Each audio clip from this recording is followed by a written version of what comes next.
মুসলিমের জন্য নিষিদ্ধ, খ্রিস্টানদের জন্য নিষিদ্ধ, সকলের জন্য এটা খেতে পারবে উন্মুক্ত।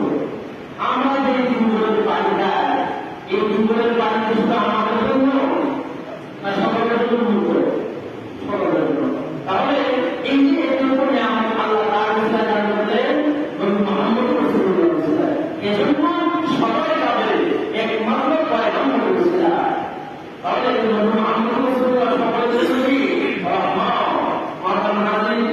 দেখেন সেই নবীর জিন্দগি কত পরিবর্তিত।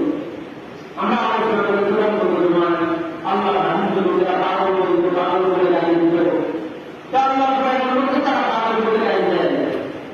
এবং আপনার উদ্দেশ্যে আপনারা চিন্তা করে দেখেন, এইভাবে তো মুহাম্মদের কালেমা তারা ভঙ্গ করা যায়, কিন্তু তারা কি করা যায়, কিন্তু তারা এই চিন্তা নিয়ে গেছে মুহাম্মদের যেভাবে মুক্ত আমাকে হবে তার দাওয়াত বন্ধ করতে হবে। এক পর্যায়ে তারা একটা মিটিং করছিল, তারা সিদ্ধান্ত গ্রহণ করলো মুহাম্মদের কালেমা তারা আমরা বন্ধ করতে পারবো না, তবে কাজ করি। প্রথম তারা মিটিং করছেন, মিটিং এর মধ্যে আলোচনা ছিল পাশে অনেকদিনের উপর আসছিল। এখানে সিদ্ধান্ত হলো মুহাম্মদ রাসূলুল্লাহ কুরআন তিলাওয়াত আজ থেকে ঘোষণা লাগাতে পারবেন না। তো মুহাম্মদের কুরআন তিলাওয়াত শোনা যাবে না, ঠিক আছে, সিদ্ধান্ত করা হলো। আর আপনারা সবাই আশা করেছে আপনারা ঘুমাইলেন, আপনারা ঘুমাবেন না, বারবার চিন্তা করে ঘুমানোর চেষ্টা করে, কিন্তু ঘুমটা আপনাদের হয় না। এক পর্যায়ে আপনি দেখেন ঘুম থেকে উঠে মুহাম্মদ রাসূলুল্লাহর বাড়ির পাশে গিয়ে দাঁড়ালেন। কারণ আপনাদের একটা অভ্যাস ছিল মুহাম্মদ রাসূলুল্লাহর কণ্ঠের কুরআন তিলাওয়াত না শুনলে ঘুম আসবে না। সুবহানাল্লাহ। আমাদের নবীর বাড়ির পিছন দিয়া যারা আমাদের ঠান্ডা লাগে আবু সুফিয়ানের গিয়ে হাজির, ওই দিনের মধ্যে হাজির। এবং তারা বলতে সিদ্ধান্ত করেছে মুহাম্মদের কোরআন শোনার নিষেধ হবে, মুহাম্মদের কালেমা কোরআন শোনা নিষেধ।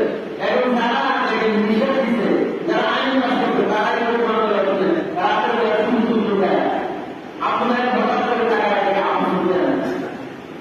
এইভাবে একজন আরেকজনের দিকে টাকা রাখবেন কি হলো সিদ্ধান্ত করলাম মুহাম্মদের কোরআন শোনার জন্য তারা দুনিয়া কেটে গেল, আমাদের জন্য দুনিয়া কেটে গেল। একজন একজন করতেছে, তুমি কেন আপনাদের মধ্যে শোনো আল্লাহ কসম মুহাম্মদের কোরআন তিলাওয়াত না শুনলে আমি আমাদের কাছে ঘুম আসবে না। সুবহানাল্লাহ। আমি সুবহান বলে আমাদের একজন। তাহলে দেখেন তারা কিন্তু মুহাম্মদের কোরআন তিলাওয়াত কোরআনের মধ্যে শান্তি, কিন্তু তারা চিন্তা করতে কেন তাদের নেতৃত্ব করে দেখেন তারা জায়গায় করতে পারে না।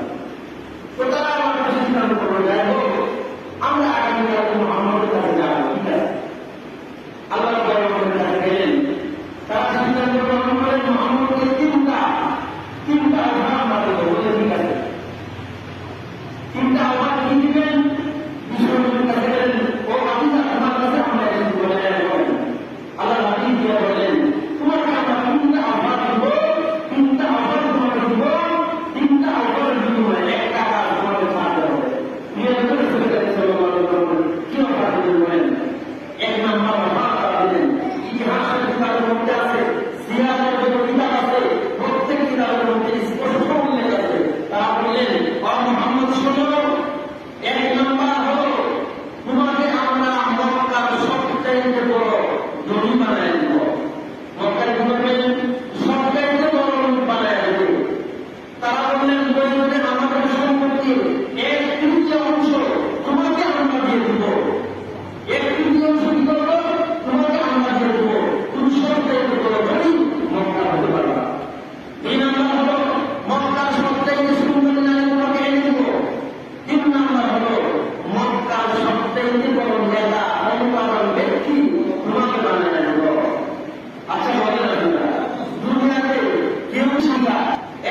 সে মনে